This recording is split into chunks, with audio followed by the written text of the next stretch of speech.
Wrestling with Faith.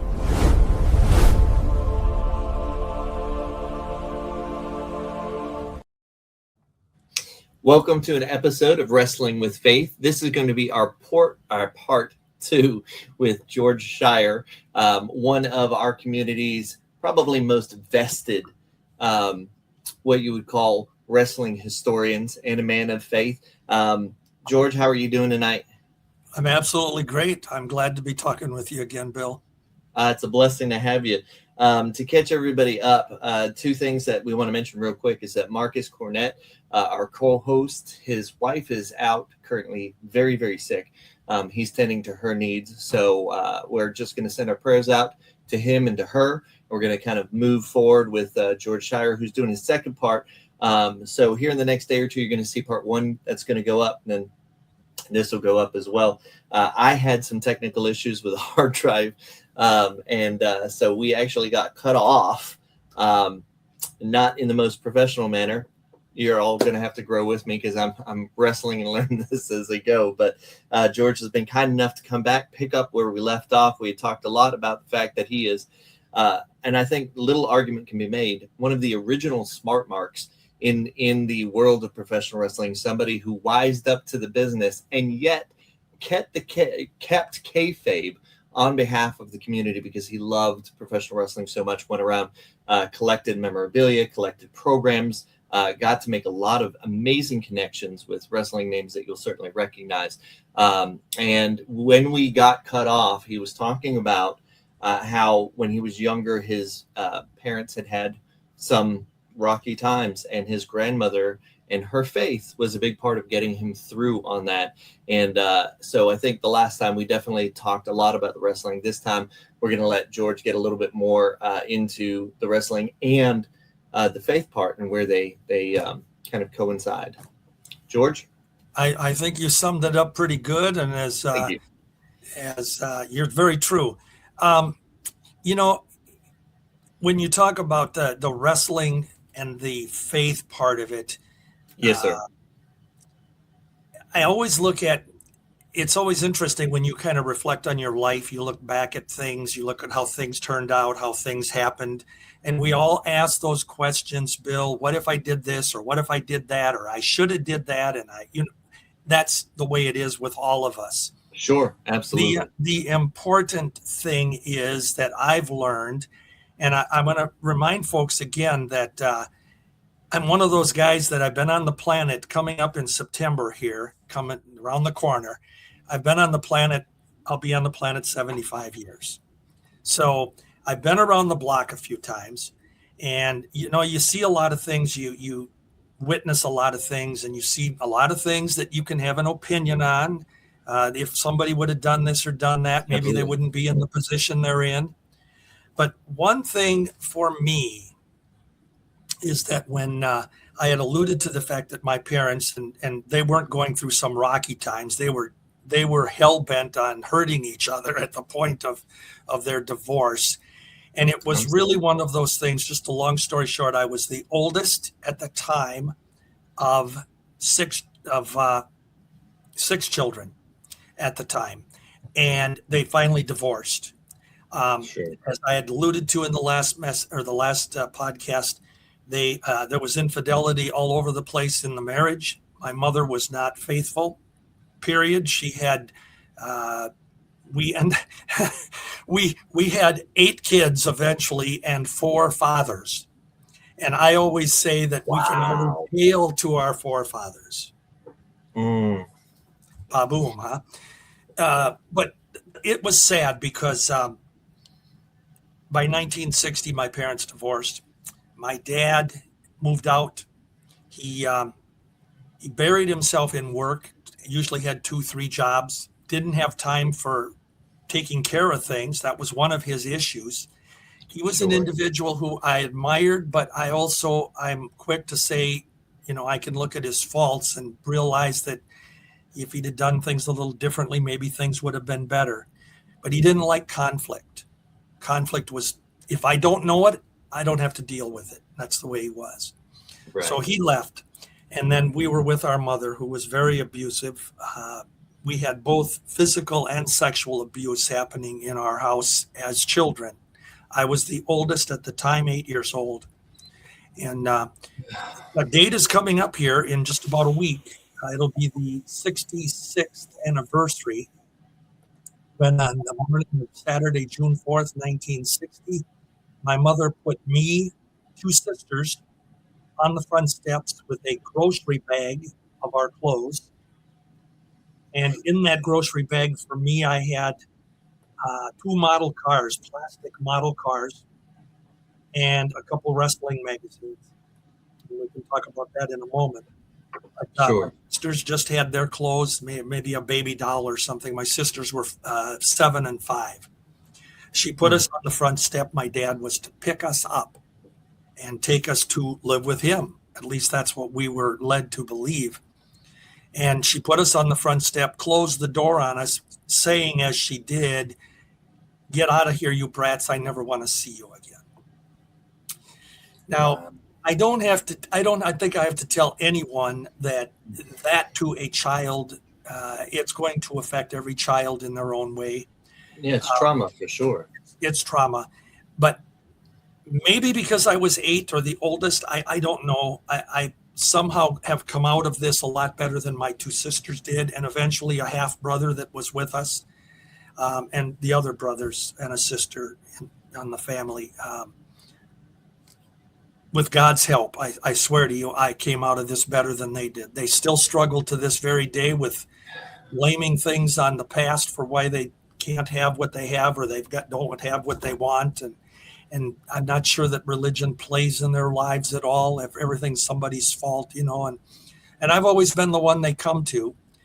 They ask my advice. They ask my support. I've always been there. But on the other hand, I will admit I've taken a beating through the years because it's like, well, you know everything and nothing ever happens to you, and it always happens to us. And so it's a very strained relationship with my sister. It's a tough place to be in. But the bottom line is that as I am all these years later, 66 years later, I love them. I pray for them every morning. I am always in touch with them, although they don't always stay in touch with me. Now, what I wanted to point out, on that morning where we were going to go live with my dad, I had the privilege of a little more than my sisters before this to spend time with my dad's mom, my grandma. Right. And my grandma led a rather interesting life in her own way. She had come from what she called the old country. In 1960, she was 60 years old. She was born in 1900. And she came as a teenager. Her and her parents came here from, like I said, she called the old country, but it was Czechoslovakia. Okay. All right. So that old country. That old country. And then her husband, that she had also come here from the old country. And they got married very early in their lives in the 20s. She had a very abusive husband, my dad's dad, very abusive. He was an alcoholic. A lot of stories you could go into on that. But my grandma, very strong woman who raised my dad, two brothers, and a sister.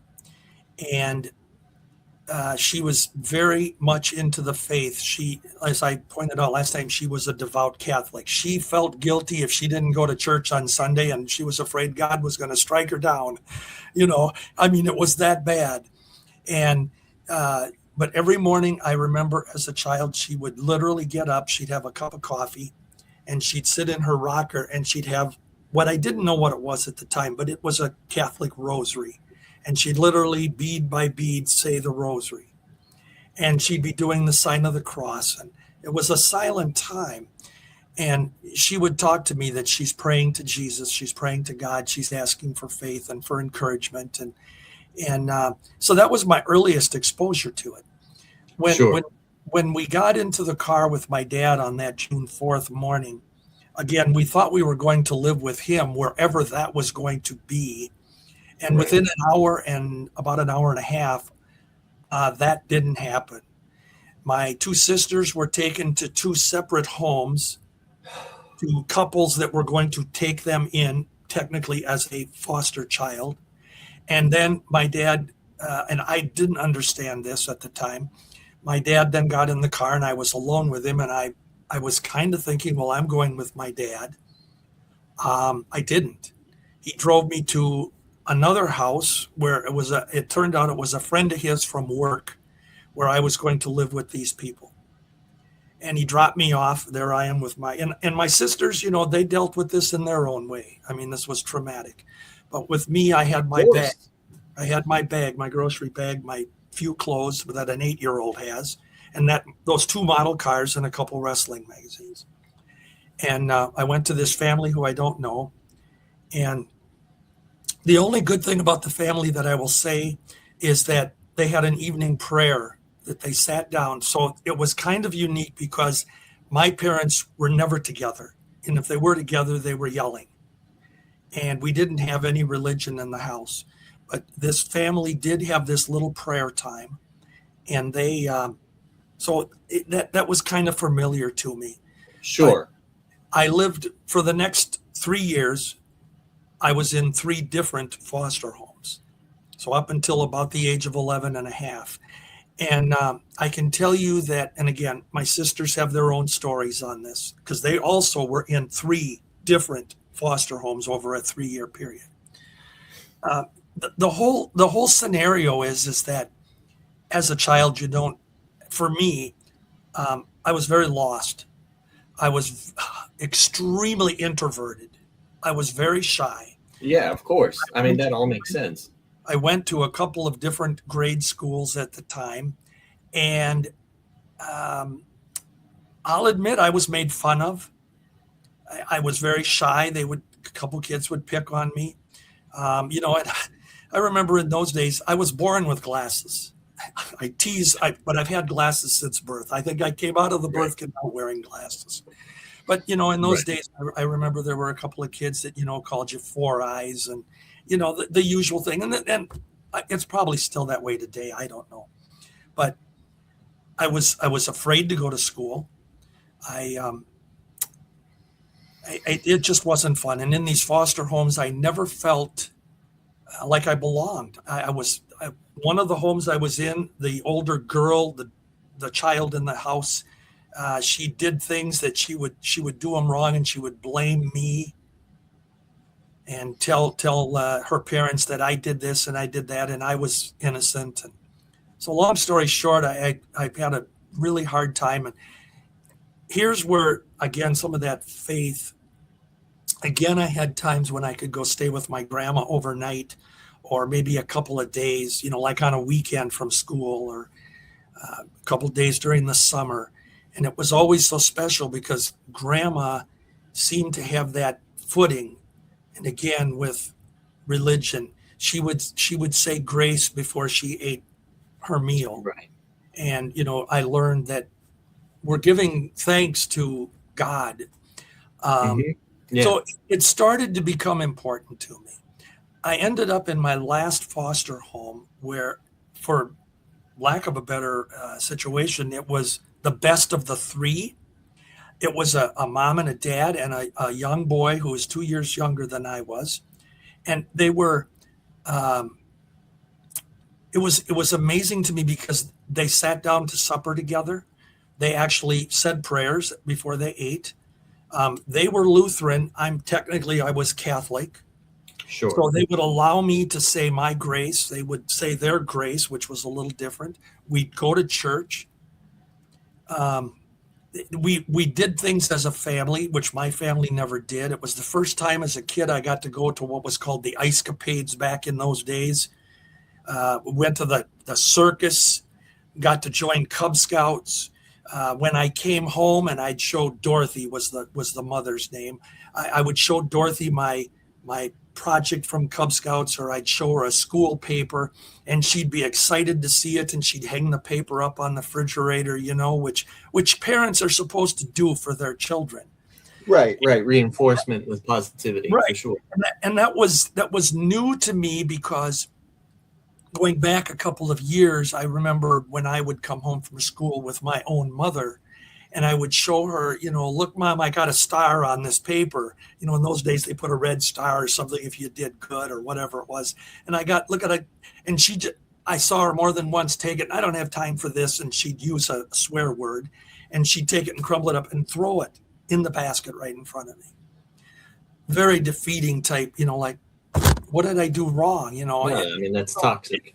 It's very toxic behavior. Yeah, very toxic. So when I was with this last family, they were showing me something a little bit different, the closeness. And I remember the first Christmas there, it was like the first time we all sat around the Christmas tree, and it was Jesus' birthday, and we were going to celebrate as a family. Come to find out, just 5 months later, one day I was in the third grade, the end of third grade, and my dad picked me. I got a note from the teacher. The teachers gave me a note that said my dad was picking me up from school that day. And normally I walked to school from where these people lived. It was about 6 blocks in those days. Yeah. And what could you possibly be thinking at that time? It was safer to walk in those days too in the neighborhood. Sure. But the teacher had given me a note that my dad was picking me up. So, okay, that's fine. And my dad picked me up in the car, and he said, you're not going back to that house. And what? Why? Well, here they had declared they were getting divorced, and she was having an affair. And of course, at that age, I didn't know what an affair was, really. I just knew that you were doing something out of marriage you're not supposed to. And I will tell you, it was unearthing to me, because it was like I'd been deceived. My family, I knew they were whacked. And I was glad when they got divorced, because I was going to be in a better place, I thought. And now this family who seemed normal turned out to be, they hid it all from their young son and me. And I never saw finally got stability, and then the rug pulled right back out from stability underneath. went right down the tubes. Wow. And eventually my dad ended up getting a home of his own. He bought a home, and my 2 sisters and a brother, and the brother, let me point out, he's going to in a few days be 68 years old. He has been in more trouble than any one child should ever be in, and I'm thinking it's a miracle that he's even alive. You name it, he's tried it. He's been in jail for a lot of things.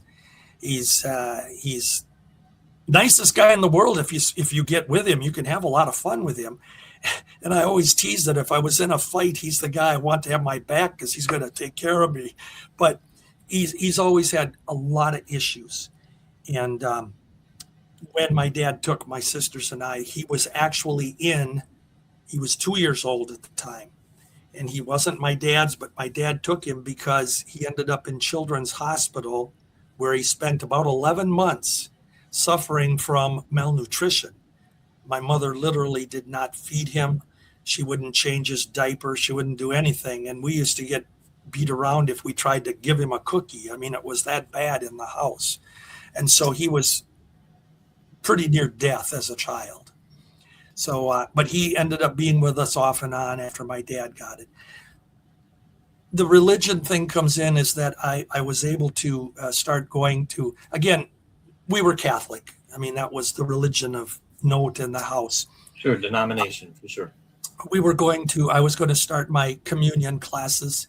And I always found it, I think, interesting, because I remembered my grandma in her little morning prayers and saying, God, give me strength for today.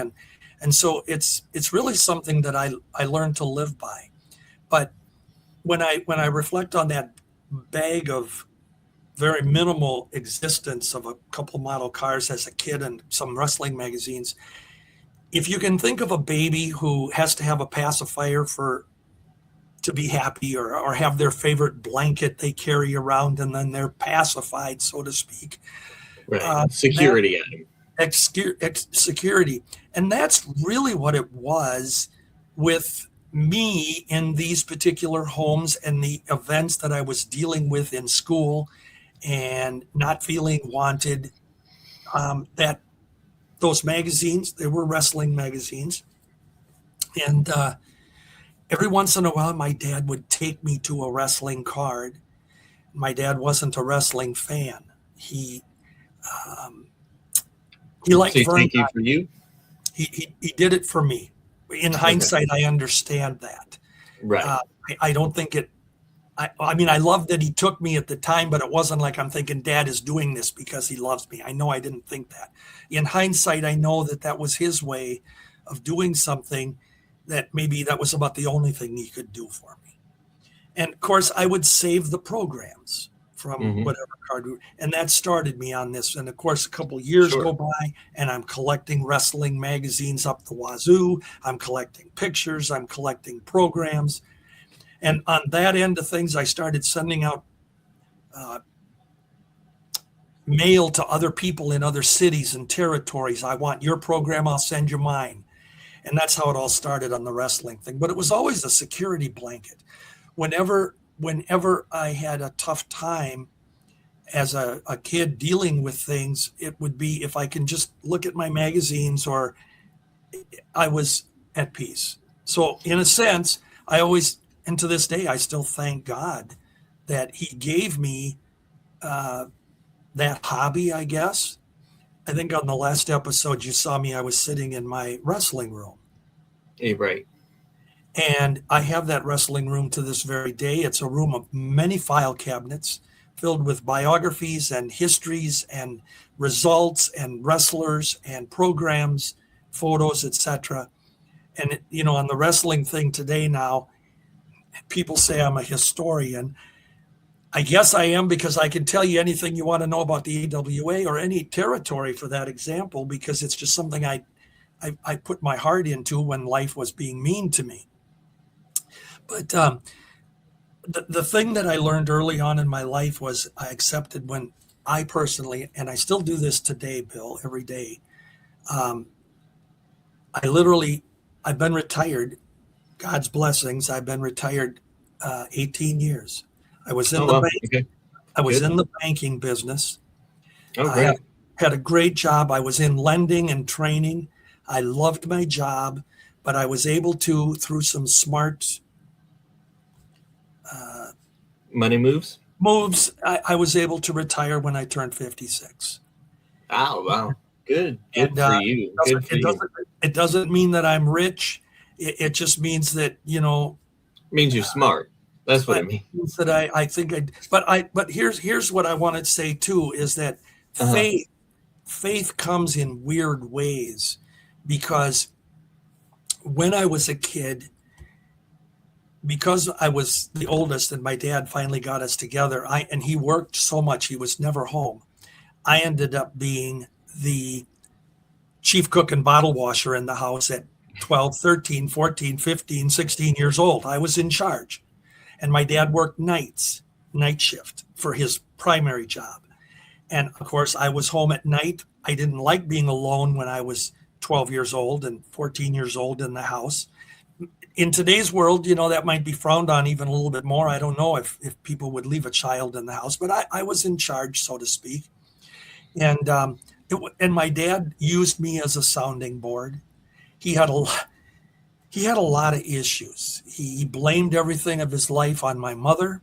And I'm not saying she didn't deserve it. I'm just saying that I would tell him, Dad, you know, it's been 6 years since you were divorced, or it's been 7 years. You need to move on. She's not in charge anymore. Don't let her control. Take some kind of ownership. You know, and everything that happened to him, it was because of her. And yeah, it's true, but he wasn't able to deal through it. And he had a lot of depression. And he would use me as his sounding board. And I became, I think, probably in hindsight, I became a lot smarter than I wanted to be for that age. I was taking care of you know, my dad wouldn't pay his bills. He'd have bills piling up. He wouldn't pay them. He'd have bill collectors calling. And I would, you know, I'd answer the phone. I'd say, Dad, it's so-and-so from the credit card company or the bank or whatever. Tell him it's in the mail. He told me to tell you it's in the mail. Well, it wasn't in the mail, and he wouldn't pay his bills. He had 3 bankruptcies in his life. And I'm, as a child or as a kid, before I'm even 20 years old, I'm looking at this and I'm saying, Dad, I don't understand. And I would sit down with him on a pad of paper and a pencil, I'd say, okay, and this is pre-computers, any calculators or anything. I'd say, okay, Dad, what do you make? Well, let's get your income down. Let's look at your monthly bills. Let's house payment, so on and so forth. Right. So you became head of the household instead of just the oldest child. Pretty much. Yeah. And you've got money all over the place, and you're not paying the bills. So, yeah, my childhood in the teen years was really bad, and I really, really relied on my wrestling. I had a love of automobiles. I'd collected model cars. But what I alluded to a minute ago is that one thing I've been doing for years now is I start my day. I get out of bed, and I honestly, I go in, I have a rocking chair in our living room. I sit down. I have a Bible. I will read some passages. And I also have a daily devotional book that I look at. I literally, silently thank God that I'm blessed to wake up. I ask him to take care of me today. And I have a special way of doing it. I'm gonna open my soul here to you. I have a special way of doing it. I literally, and I will describe it to you by showing you the motions here. I will ask God to take my hand and walk with me. I then say, please, God, walk behind me so that if I should fall, you're there to pick me up.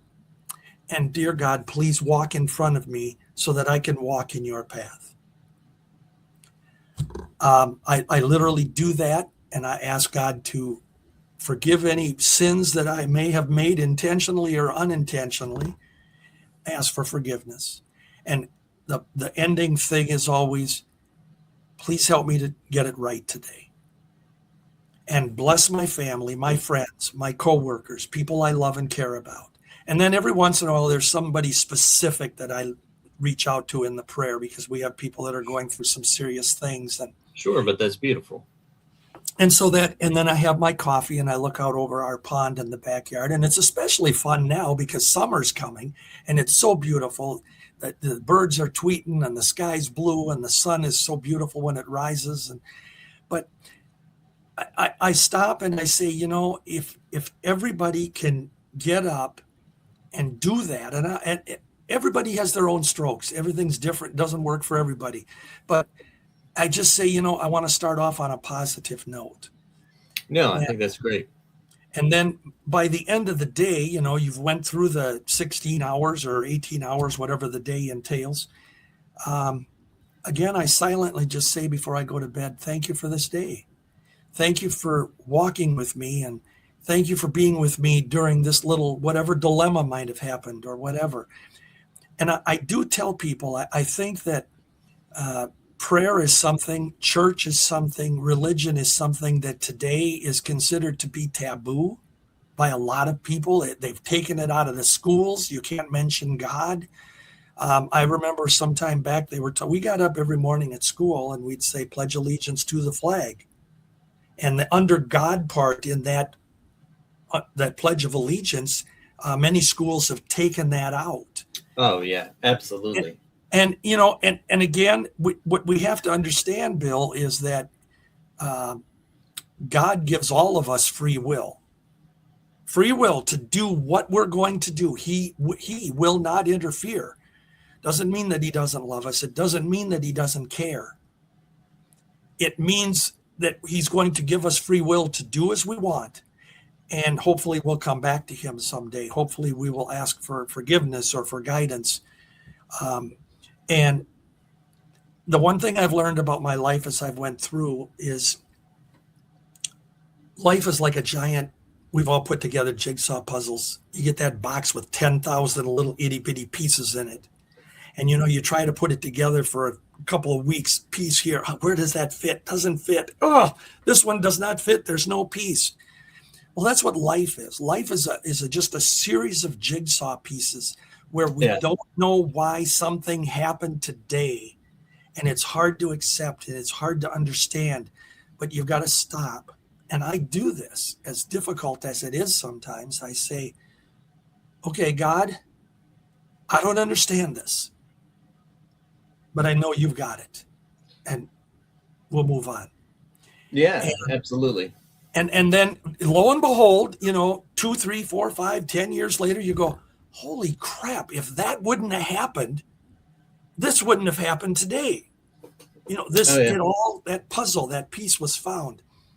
And there are things in our lives that can also make us or break us. Sometimes I've heard people say, well, why do I pray to God? He never gives me what I want anywhere. It didn't happen. He didn't give me this or that. Well, the only thing you can do is, again, you hopefully that they will dig a little bit more into the scripture and realize that God gives us everything we need. Yeah, he doesn't always give you what you want, but I can't even put in numbers how many times not giving me what I want gave me what was even better than I had prayed for. And that's exactly the truth.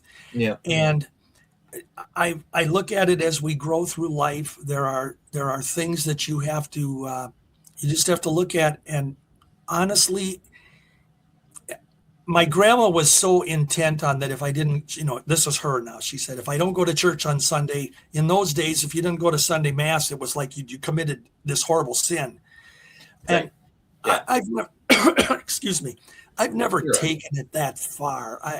I understand that, at least this is my perception. I never need to make an appointment to talk to God. I never need to check and see if he's available to listen to me. All of us, every one of us, God is there every time you want to talk with him. And though we don't always hear what, he doesn't come back with us with a voice, but we have to have the faith that he believes in us and he's doing what's best for us. Right. Well, small, still voice, right, is kind of what is in the scriptures, right? Not the booming voice from the clouds, but yeah, I got to jump in. I got to give a couple of things because, first and foremost, I just kind of wanted to mention for any fighting in the comments that people want to get into, and that's totally fine. But you're absolutely right that free will is everybody has it. The only time that I see in the Bible where God directly intervenes. And I think it's interesting because like a lot of people will kind of argue that is when our will threatens his covenant. That's the only time that I've seen in the Bible, Old Testament, New Testament, or otherwise, where God directly acts. Well, why doesn't he act here? Well, if it's not messing with his covenant, then he's giving you free will, right? If it messes with his covenant, he's got to keep his promise, right? But with that being said, I do want to ask you an important question that I think parents need to hear, people thinking about being parents need to hear, because you've been through so much trauma. You've taken the bumps, not necessarily in the ring, but in life, and you've gotten back up. At what point, so that people that are thinking about this and understand the amount of trauma that comes along with a life that you don't take care of, how long it takes for somebody to get on their feet and recover from that and put a life together. You did a good job. You dusted off, you got back on the horse, you made life yours and even retired early. But at what point do you think you were able to kind of push past the trauma and process through that to be a responsible, healthy adult after dealing with all of the toxicity and the instability of your youth? Bill, it might be, I would say when I was very young, you have to realize that some people, never discount the trauma and the instability and the tragedies and the things that everyone has to face and how they're going to deal with it. Sometimes, and this is just a touch on this, you can have a person who is addicted to whatever drug, and it can be horrible. It can be horrible. Yeah. They can go in for all the treatments they want. They can go in for all of the psychological help but we have to admit that until that person admits and has enough in their own head and they're saying, I've had enough. God, please take this from me. Help me. Until they've done that, there isn't any help, any encouragement, any friend, any good intending person can do for them until they make up their mind. They have to tap out, basically. And that's why I was smiling, because the analogy is that life puts enough on them that eventually like they tap Right. out, and it goes one of two ways. I'm down for the 3 count. That's right. I can't get up. I need you, please. And that's where it comes. And some people, instead of turning to him because of their pride, they go in opposite direction, which is even far more destructive. They will look. They will look for people to be with them that are going to lead them into more trouble. They look for like people just take them all the rest of the way into self-destruction, in gangs or bad behavior. The thing.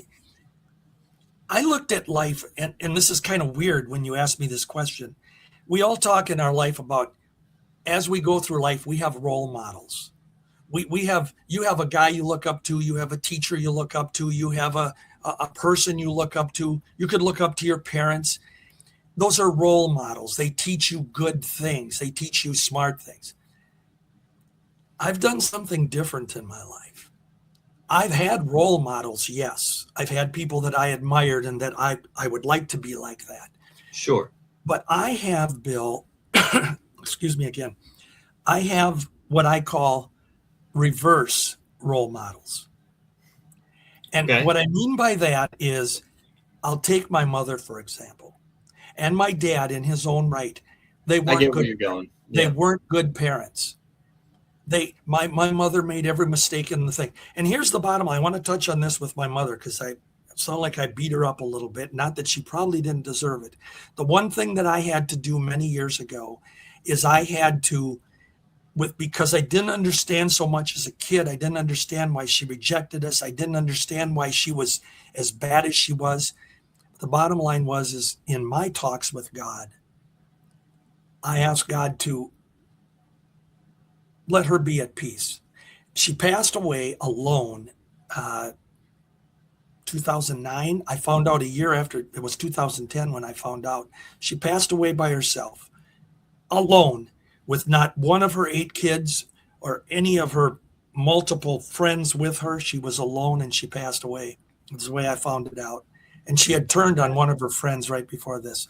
But the moral of that story is that I was at peace with it. And I said, dear God, please let her be at peace. I have no malice for anything. And I picked it out that she just wasn't mentally equipped for 9 years of her 9 years of her 20s, when she was 21 to 29, to put out 6 kids at the time and then 2 more later. She wasn't equipped mentally to do this, and she made mistakes. But you have to that's the other thing. I say you have to forgive to live. If I hold grudges and I blame everything on my mom, which my sisters do, I can't, she wins. I can't move forward. I can't come out of the ditch. It weighs you down. Yeah. And so I've had reverse role models where I say, that's not the way I want to do it. And I'll give you an example of this. And I want to tell you right now, the good Lord blessed me in 1972. I met my wife. She was a girlfriend, of course, at the time, but I met the girl. She was an only child. She came from, honest to God, to this day, the most remarkable family I have ever seen in my life. Close, bonded, strong, faith. She came into my life, and we had dated and I was a mess. I wasn't going to get married. I didn't want anything to do with women at that time. And, I'm not going to get messed up like my dad did and my mom did. I mean, I was struggling with things. And I met this girl, and we dated. We were out a few times. And our first date, I came home. And you know what? Here's where wrestling falls in. I asked her to go to a wrestling match with me on the first date. She had never been to wrestling in her life. Now, I was being selfish. I admit this in hindsight. I had to have somebody, if I went out with them, they had to like wrestling. Right. Yeah. Absolutely. Okay. We got to know if it's going to work or not. Okay. I went to the wrestling matches with her, and we had a really fun time. And when I was driving home that very first night, I walked in the house, and as I turned off as I was in my car, the song on the radio was from the Carpenters. You're right. David, is it David David Carpenter. So my And folks Karen listen to the Carpenters, but I don't remember. Okay, Karen Carpenter was the main singer. Yes. And she was singing Top of the World. That was the song that was on the radio when I was driving home. And I'm not going to sing the song, but the initial words were in the song, I'm on top of the world looking down on creation, and the only reason that I can find is because you are here. That's kind of and when I got home, I remember I had just had such a good time with Lorraine. And I literally, that first night, I sat on the end of my bed and I said, dear God, let me see her again. Let this be. Long story short, we got engaged 9 months later, and we got married. And this past January 12th, we have been married 52 years. That's amazing. Now, you have an amazing testimony. You said you have two sisters, is that right? I actually have three. One's a half sister. Yeah. You've recovered. Obviously, you said young age, right? You kind of just got forced in the position, moving through being man of the house, but they never fully recovered. Is that the impression that I'm have? It's not an impression. It's they have all struggled. They have went through divorces, and there's nothing wrong with a divorce, but I mean, they've went through divorces. They've went through credit problems. They've went through addiction problems. They've went through tossing their own kids out the same as they were tossed out. Families broken up. Just all these levels of trauma. And I just look at it and I say, you know, what you went through, why I believe this is as simple as I can make it. As you go through life, when you're a little kid, you'll walk up to a hot stove and you'll touch it, and ouch, you burn your finger. And you learn a lesson. And that was an accident. Now, if you turn around the next day and go touch the hot stove, well, that's not an accident this time. You know, now you're being stupid, or you're just not paying attention to what. And if you keep doing the same wrongs over and expecting a different result, it doesn't work. So when obviously I told you my wife's family was, and to this very day, you know, many of them have left us and passed on. But when I look at her family, oh my God, I still marvel at just how perfect it is and what I brought her into. And one of our initial dates, she said to me, and she's a Catholic, and she brought me back to the church as well, very closely in 1972. We were talking one night and she said to me, tell me about your family. Tell me about you. Because I was pretty quiet about it. I mean, I was marveling with her interesting, beautiful family. And she asked me that. And I remember I think I kind of took a gulp. And then I said to her, I will tell you, you can ask me any question you want. I will tell you whatever you want to know. I said, but please, I ask one favor before we start. I said, if you are to judge me by anything that I tell you or look differently upon me by what I share with you, then I haven't a chance. And of course, she was open-minded enough, and we've always had just a great communication. And like I say, 52 years. And, you know, we had our children. We decided we wanted children young when we started our family. We had two daughters. Okay. Our first daughter was born a little over a year after we were married. And I remember holding her in my arms in the rocking chair, and I would rock her. And again, I would pray to God. I always had a silent prayer. It was simply, please protect her, the baby, and always make me a good dad. You know, and I would literally say that if I'm able to be a good dad, I'm a success. That's the only achievement I want. It's the most important job in the world. We had our second daughter, and it was the same thing. And we never had boys, of course, but it was always important to me to be a dad who was there for the kids. Both my wife and I, we always were at all of their school events, at their recitals and whatever. They got into dance, as children, they were in dance classes, and we had softball games, and whatever it was, we were always there. It was always important because when I was young, I never had a parent ever attend anything at school or pay attention. I mentioned my mother tossing stuff, and my dad never cared. It was a point of, I always felt that the parents' job. So somehow I picked up that I don't have to be the way they are. And I'm not perfect. Let me just stop right here, Bill, and say, as I sit here right now, I'm not a saint. I'm not perfect. God knows I'm not perfect. But I just believe that he literally has walked with me. And there are times when, every day, all of us, we have Satan talking to us. I mean, he's out there. And I always tease, I say, God, please talk louder, shout louder. But it's just a matter of, as a parent, I always believed you had to care and you had to show your children. And as a family, my wife and I, we have to show, we constantly, I love you every day. We had to show the kids that we love you. My parents, they were telling each other to get the F out of here and get away from me, and yelling and screaming. And I there's no role model there.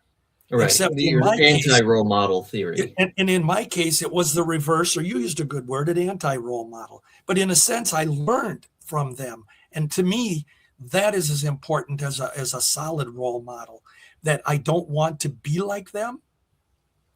And, I remember when I was in the 7th grade, so I'd have been about 12, 13.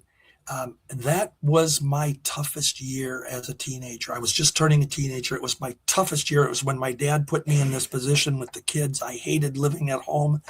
I had no friends at school. Literally, they made fun of me because, Shire, you're so ugly, your mother didn't even want you. Sure.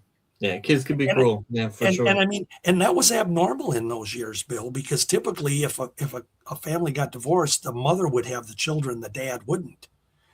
My dad had the reverse. Yeah, no, yeah. Stuff like that.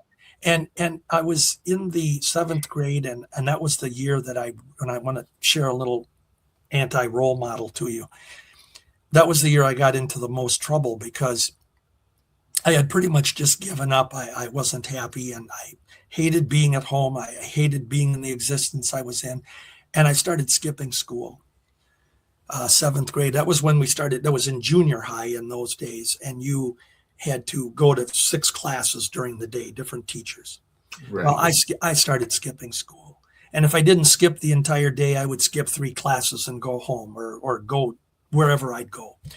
Literally, I didn't go to school. And as it comes to and when I didn't go to school, you always had to get make a slip from your parent or guardian, please excuse George for absence yesterday, and you take it to the office. That's the way it was. And so I'd go to my dad and I'd say, Dad, I need a slip for school tomorrow. He'd say, why? I didn't go to school. He never asked me why I didn't go to school. He never said, well, what do you mean you didn't go to school? You didn't go to school the other day either. What's going on? My dad never questioned. He'd write out, please excuse George for his absence, and I'd take it to school. And I'd go to school. We had to go to the office and give it to the office. And they would give you what they called a makeup slip. And what you had to do with that makeup slip is that you'd have to take it to each of your 6 teachers and get your assignments for the day that you missed.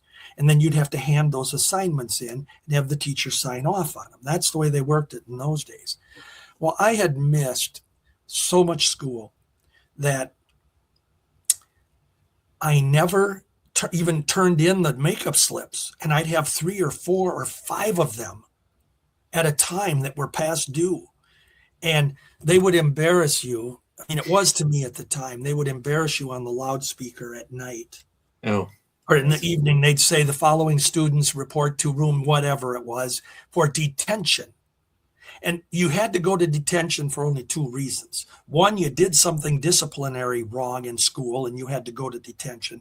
Or most of them that were in detention had makeup slips that they had not turned in. They finished their work. So most of the time when I was at school, I would be on detention, and you'd be in the classroom when they announced this, and it'd be the same kids, and I'm one of them, and the other kids look down on you. So I was offended by this. It hurt me, like they're embarrassing me, because I'm feeling sorry for myself. And sometimes I'd even skip detention. I didn't go. Well, we get to the end of the school year, and again, this is 7th grade.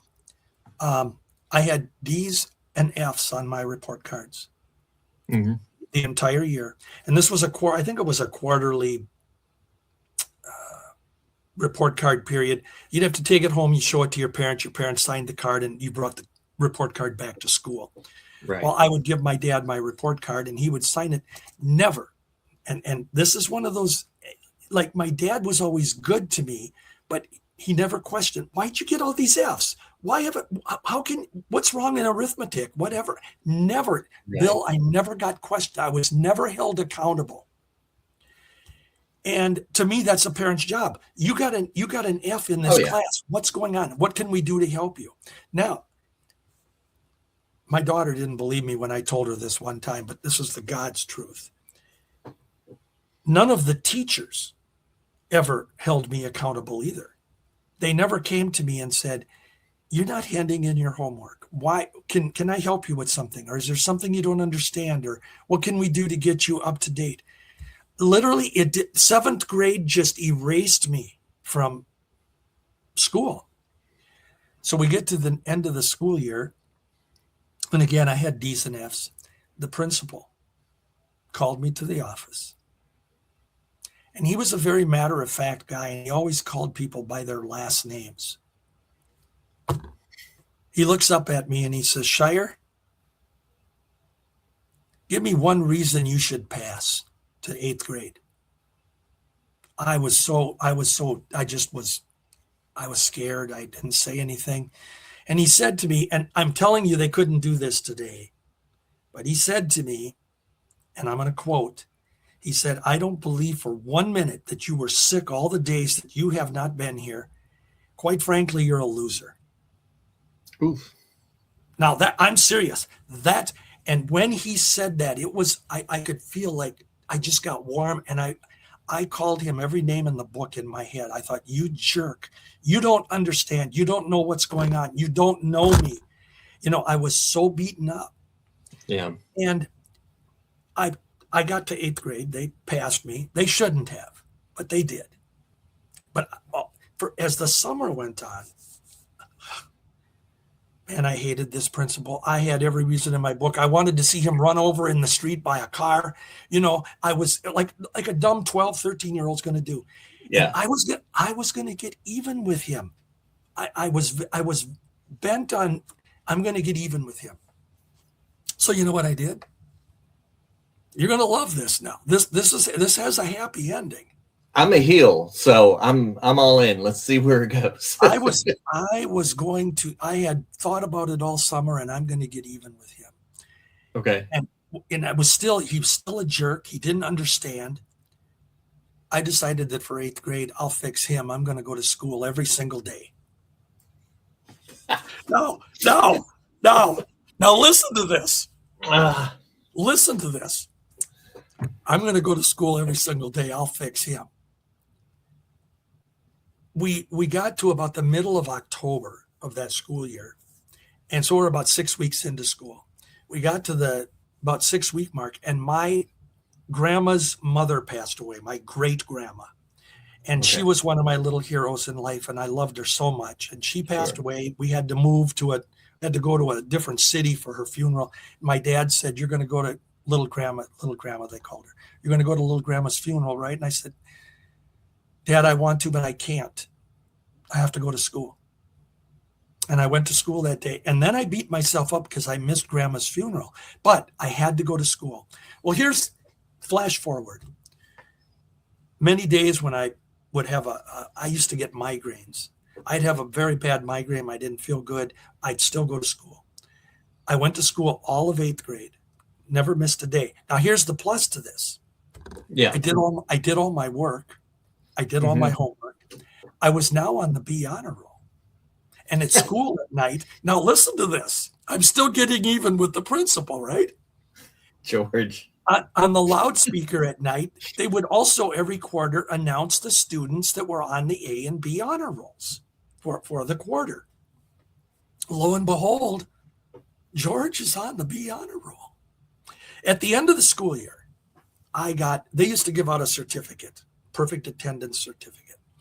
And I remember there were only, I want to say 3, 4, 5 kids that actually did perfect attendance for the year. I mean, it was a small, everybody misses a day here and there.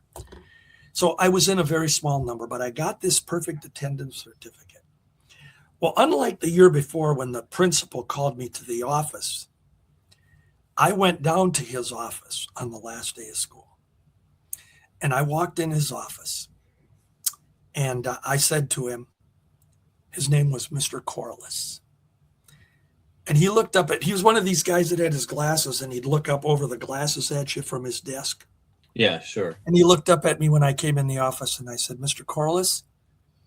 And he pushed his glasses down. Yes. I said, I wonder if I could get you to do me a favor. And he just didn't say anything. And I said, I have a perfect attendance certificate here. Would you sign it for me? No, I was going to get even with him, but he reached for his pen. He had one of those little pens that stuck up on his desk. He picked it up and he turned the certificate over and he wrote something to the effect of, George, what an outstanding record, great achievement, etc. And I took the certificate out. I got even with him. Well, I never knew if he, and to this day, I don't know. I never knew if he called me a loser because he felt maybe I was worth saving and that was going to be the fire, or if he did it and he really believed I was a loser. I was one of those lost kids that was going to drop out of school and be a delinquent. I never knew. But the bottom line was I was going to get even with him. But what really happened in it is that I had to have faith through the year that there were times when I'd say, God, please get me through this day. I feel so bad today. And like I said, I used to get migraines to the point where I'd get sick to my stomach. I could vomit. It was tough. And there were days when I had to struggle through it. And again, I would say, please, dear God, don't let me miss school. So in a weird way, I just always felt God was pushing me through this. Well, moral of this story on the attendance is 9th grade, 10th grade, 11th grade, all junior year, 11th grade, all 3 years, perfect attendance. And I went back every single year and I had Mr. Corliss sign my certificate, my attendance. Every year. Yeah. And it got to be a habit. And we'd have a little chat when he'd do it, and I realized, he's not really the worst guy in the world that I wanted to see run over by a car 3 years ago, Well, what really struck me funny, and it was really an emotional moment, was in 12th grade, senior year. I again was on the road for a perfect attendance. I got to April. Over the weekend of a weekend in April, I come down with pneumonia. I ended up in the hospital for 2 days, like a Monday and a Tuesday. You don't know how badly I beat myself up. My perfect attendance was gone. It's like Goldberg losing his streak, right? Well, I literally, it was like, I cannot believe this. Well, I finished out the school year. I graduated and I went back down to the junior high and I went into Mr. Corliss's office and he looked at me and he said, I was wondering if you were going to be here again this year. And I told him, I said, well, I am. I'm here. And I said, but I didn't quite have perfect attendance this year. And I told him what happened. I said, I got sick and I gave him the name of the hospital. I mean, he didn't know this at the time because he was in junior high and I was in senior high. And I told him, I said, and so I guess I'm really sorry. I don't have another certificate for you to sign. He got up out of his desk. He came over and he put his hand on my shoulder, like around my back. Right. And he said, Schire, you proved your point. Don't beat yourself up. You proved your point. Oh, George. And to me, I look at that one adventure during my teen years and I say, he in many ways was a reverse role model, because I disliked him so much when I felt he was mean to me, he was rude to me. I was really mad because he called me out. Yeah, he put the mirror up in front of you. And I could have taken the wrong route. Yeah. I could have quit school. I was ready in 7th grade anyway. I hated school. I wasn't going to go to school. Oh, George, So a few years ago, it's about 3 years ago now, I had read in the paper that he passed away. I saw sorry to hear that. And I looked at it, and I'm telling you the truth. I had mentioned to my wife, I said, "Hey," I said, "you remember the Mr. Corliss I always talked about to you?" "Yeah," I said, "Well, he passed away." And I looked at the computer as I was reading it, and I remember literally saying, "Thank you for the life lesson. I hope God blesses you." Yeah, and I'm sure he did. George, that's an amazing testimony. That's going to have to do it for this episode. We're going to have to end up having you back. But I got to say, you're a good man. You're an awful heel. Worst heel in wrestling industry. I'm going to show you. I'm going to be the ideal student. Well, no, it's a great story though. I'm just teasing. I know that. That's a fantastic. Well, a fantastic revenge story that turned around for you retiring early by the end of it, because all that education came in use. Well, and the one thing I want to point out too is that the perfect attendance thing, that taught me a life lesson as well, Bill, because when I got my working career underway and I realized the importance of being to work every day. And I'm not going to say I never missed a day of work in my working career, because yes, I did. But it's important that you get up and you go to work and you serve the people, or you do what you're doing in your job and you do it to your ability and you're on time.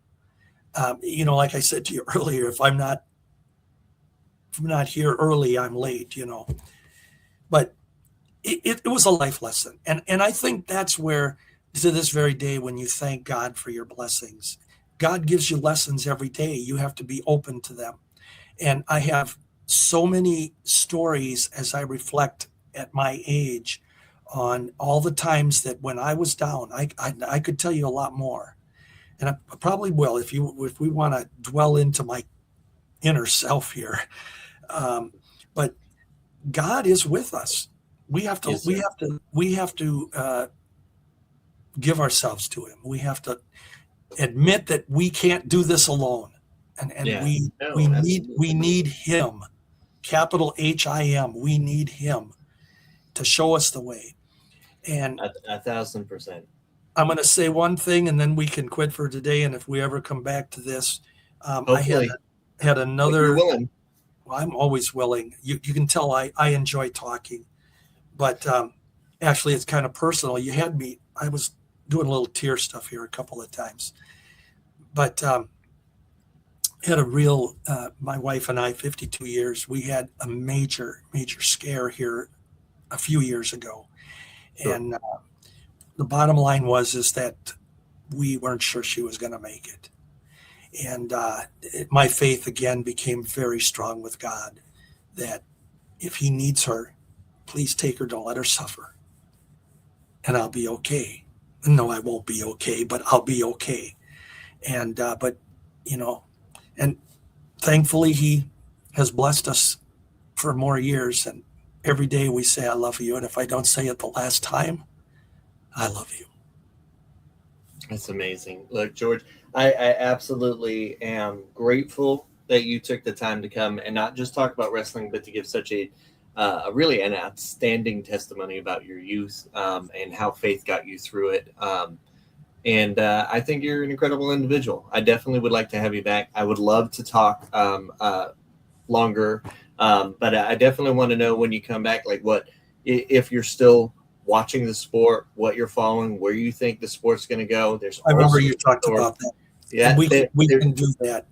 I love talking wrestling. Yes. Well, in eschatology, there's a lot of signs right now that things are coming around to the return of the king. And I definitely want to get your feedback on all of those things. But I just want to thank you for sharing that with me and sharing it with our community.